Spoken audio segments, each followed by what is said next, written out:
The rain hammered against Marcus Chen's windshield as he navigated the empty streets of New Seattle at 2 a.m. His night shift at the hospital had drained him, and all he wanted was his bed and 8 uninterrupted hours of sleep.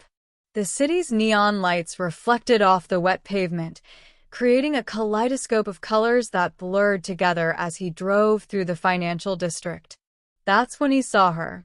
A small figure stood in the middle of the road, arms raised above her head as if trying to hold up the sky. Marcus slammed on the brakes, his hover car screeching to a halt just meters away. His heart pounded as he jumped out, ready to yell at whatever drunk idiot was playing in traffic. But the words died in his throat. She couldn't have been more than 7 years old, with skin the color of a twilight sky, deep blue with hints of purple that seemed to shimmer in the streetlights. Her large, luminescent eyes fixed on him with an expression of pure terror. She wore what looked like a torn pink shirt, now soaked through with rain, and she was shivering uncontrollably. Marcus glanced around the deserted street. No parents. No guardians. No one. "Hey," he said softly, approaching with his hands visible. "Are you okay? Where's your family?" The girl's lips trembled. When she spoke, her voice came out in musical tones that took his translator and plan a moment to process. Lost. Mother lost. Ship broken. Marcus's mind raced. He'd heard rumors about the Zephian refugees who'd arrived last month, a small group seeking asylum after their colony world had been destroyed. The government had been quiet about it, processing them at a secure facility outside the city. But this child, alone in the rain. "Okay, sweetheart," Marcus said, removing his jacket and wrapping it around her small shoulders. "Let's get you somewhere warm, and we'll find your mother. I promise." The girl studied him for a long moment, then nodded.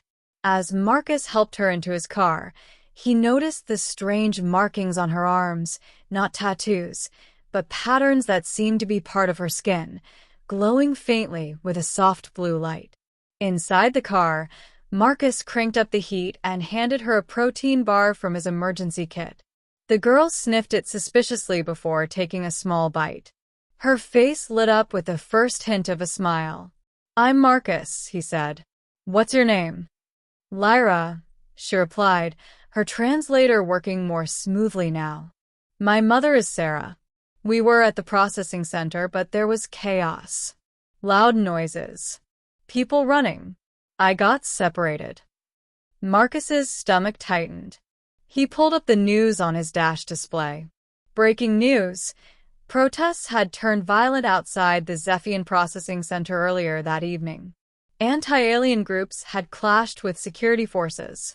In the chaos, several refugees had scattered into the city. "The center is 40 kilometers north," Marcus said, thinking aloud. "But it's locked down now.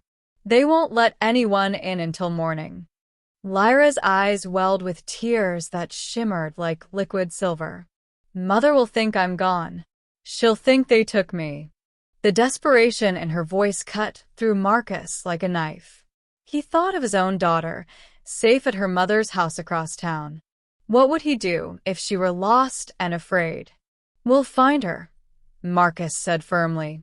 "I have a friend who works in refugee services. Let me make a call." But before he could activate his calm, Lyra grabbed his arm. Her touch was cold but gentle. "The patterns," she whispered, pointing to the markings on her skin.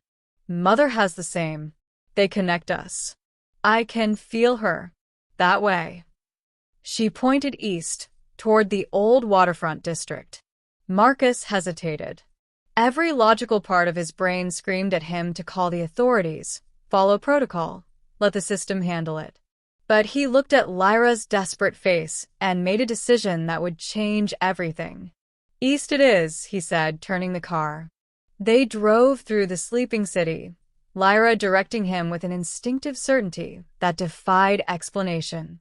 The glowing patterns on her arms pulsed brighter as they got closer, like a living compass. She pressed her small blue hand against the window, leaving faint luminescent prints on the glass. "Marcus?" she asked quietly. "Why do humans fear us?" The question hung in the air, heavy with innocence and hurt. Marcus gripped the steering wheel tighter. Fear of the different. Fear of change. It's not right, but it's real. Not all humans feel that way, though. Some of us, we just want to help. Like you. Yeah, like me. They arrived at an abandoned warehouse near the docks. Lyra's markings blazed bright as she pointed urgently. "There. Mother is there." Marcus parked, and they ran through the rain to the warehouse entrance.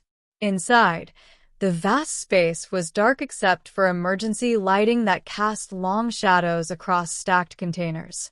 Then Marcus saw her, a taller figure with the same twilight skin, huddled behind a shipping crate, her arm injured and bleeding a strange, silver fluid. "Lyra." The woman's voice cracked with emotion. "Mother." Lyra tore free from Marcus's hand and ran. Mother and daughter collided in an embrace that made Marcus's eyes sting. Sarah looked up at Marcus with suspicion and gratitude warring in her expression. "You brought her?" "A human." "He helped me," Lyra said fiercely. "He's good, Mother." "He promised." Marcus approached slowly. "Your arm needs medical attention. I'm a nurse. Please let me help." What followed was a tense hour of basic first aid, awkward communication, and slowly building trust. Sarah explained how she'd fled the riot, injured, and had been hiding, terrified to call for help in case she encountered more hostility. The fear in her eyes was something Marcus recognized from his patients, the fear of being vulnerable in an indifferent world. As dawn broke, Marcus made calls to his contacts in refugee services, the good ones, the ones he trusted. Arrangements were made for safe transport back to a secure facility, with assurances of proper care and protection. Before they left, Sarah took Marcus's hand in both of hers. The gesture was formal, ceremonial. "You have given me back my daughter. Among my people, this creates a bond, a life debt. You are family now, Marcus Chen." The patterns on her arms glowed, and something strange happened. Marcus felt a warmth spread through his chest, and when he looked down, a faint, temporary version of those same patterns appeared on his own skin before fading. Lyra hugged him tight. "Thank you, Marcus. Will we see you again?" "Yeah, kid," he said, his voice rough with emotion. "You will." 3 months later, Marcus stood in a very different setting, a community center in New Seattle's growing Zephian quarter. The walls were decorated with stunning art that seemed to move and breathe with light. Marcus had been invited to a celebration, a Zephian tradition called the Gathering of Lights. Sarah and Lyra greeted him like family because, according to their customs, that's exactly what he was. Other Zephians approached him with curiosity rather than fear, and Marcus found himself learning about their culture, their losses, their hopes. That night, as Lyra showed him how to make light patterns dance between their hands, Marcus realized his life had indeed changed forever. He'd gone from a tired night shift nurse trudging through an unremarkable life to someone connected to something larger, a bridge between worlds, a friend to the lost, a small light in the darkness. And when Lyra's laughter rang out like crystal bells, Marcus knew he wouldn't change a thing. Sometimes the most extraordinary journeys begin with a single choice on a rainy night, the choice to stop, to care, to help. And sometimes, in helping others find their way home, we discover we've found something precious ourselves. Retry Claude can make mistakes. Please double-check responses.